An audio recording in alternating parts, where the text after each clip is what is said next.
मैं कहना चाहता हूं आप लोगों से, मैं कहना चाहता हूं मुझसे सभी लोग सीनियर हैं, मैं कोई नेता वेता आदमी नहीं, मैं नेता वेता आदमी नहीं हूं। मैं लीवर ट्रांसप्लांट करके आप लोगों के बीच में जुनून के साथ उतरा हूं, क्योंकि मेरी मौत 21 मई 2024 को हो चुकी है। रमेश जी, मैं 21 मई 2024 को मौत का शिकार हो चुका हूं। अब तो मैं भूत बन करके अपने समाज के लोगों को, अपने पिछड़े वर्ग के लोगों को सत्ता में हिस्सेदारी दिलवाने निकला हूं, और मैं किसी से डरता वरता नहीं हूं। ऐसा नहीं कि मैं इंसान हूं, डरता नहीं था।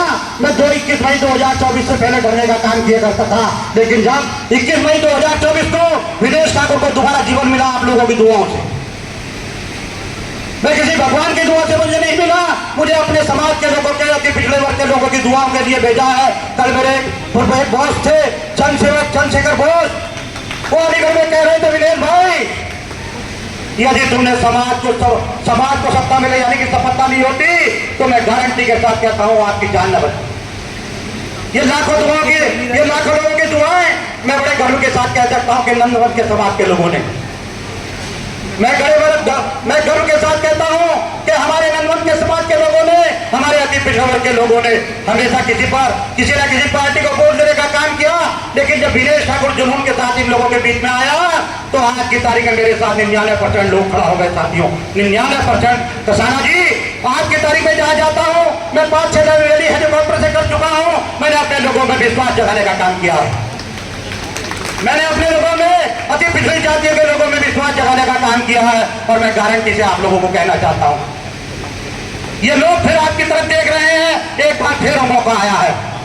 आज की तारीख में आप लोग किसी धर्म पर पाखंडवाद के चक्कर में न पड़ करके केवल सत्ता के मत में चूर होने का काम करें और सत्ता को लाने का काम करें। मैं कहना चाहता हूं, अभिव्यक्ति की स्वतंत्रता है, इस देश में हम लोग पाखंडवाद एक दर्जे खत्म नहीं करते, सामाजिक व्यवस्था परिवर्तित नहीं कर सकते।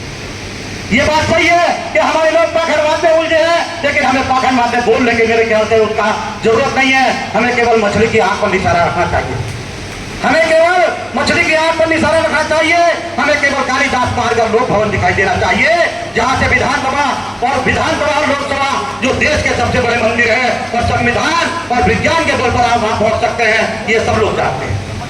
सरकार क्या कर रही है, क्या नहीं कर रही है, हर आदमी को पता है, सबको पता है। स्कूल बंद किए जा रहे हैं, मंदिरालय खोले जा रहे हैं, इसको बताने की जरूरत नहीं है। हम तो कहना चाहते हैं आप लोगों से, आपने जो बताई है तपेंद्र साहब जी, आपने कहा है कि शहर सविता नंद समाज के 20 विधायक बनने का काम करेंगे, गुज्जर समाज के 20 विधायक बनने का काम करेंगे, प्रजापति समाज के 20 विधायक बनने का काम करेंगे, पाल समाज के विधायक बनने का काम करेंगे। और मैं गारंटी के साथ कहता हूं, यदि हमारे समाज के लोग, अति पिछड़े वर्ग के लोग शहरी समाज के साथ खड़े हो गए और शहरी समाज के लोगों ने हम लोगों को सपोर्ट करने का काम किया, तो ऐसी कोई जाति नहीं बचेगी जिसके विधायक सांसद खुद घर के नहीं जाएंगे। मैं कहना चाहता हूं आप लोगों से,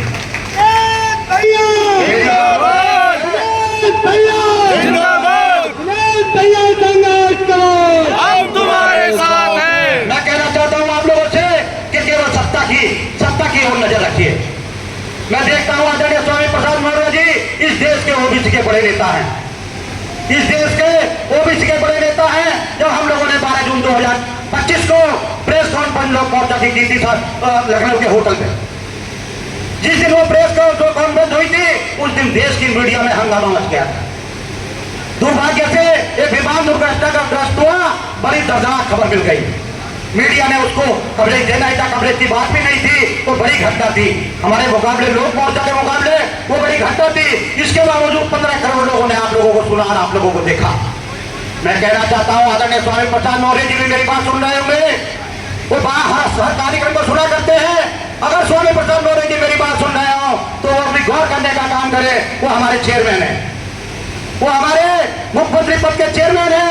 मैं उनसे भी कहना चाहता हूं कि आप इधर उधर की बातों में न पड़ के केवल सत्ता की तरफ देखने का काम करें। इन लोगों में सत्ता की भूख जगी है, अति पिछड़े समाज के लोगों में, पिछड़े समाज के लोगों में सत्ता की भूख जगी है। और जिस दिन ये अति पिछड़े और पिछड़े समाज के लोग खड़े हो जाएंगे, ये मुसलमान आपके साथ खड़ा हो जाएगा।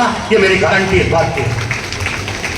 मुसलमान तो केवल ये चाहता है कि लोकतांत्रिक तरीके से हमको देश में रहना दिया जाए, लोकतांत्रिक तरीके से हमको देश में रहना दिया जाए। लेकिन जो सरकार बनाने के लिए हवा चला देगा, ये उनके साथ खड़े हो जाएंगे और आपको 10-20 हजार से नहीं 50,000 वोटों से जिताने का काम करेंगे। ये मैं आपसे कहना चाहता हूं।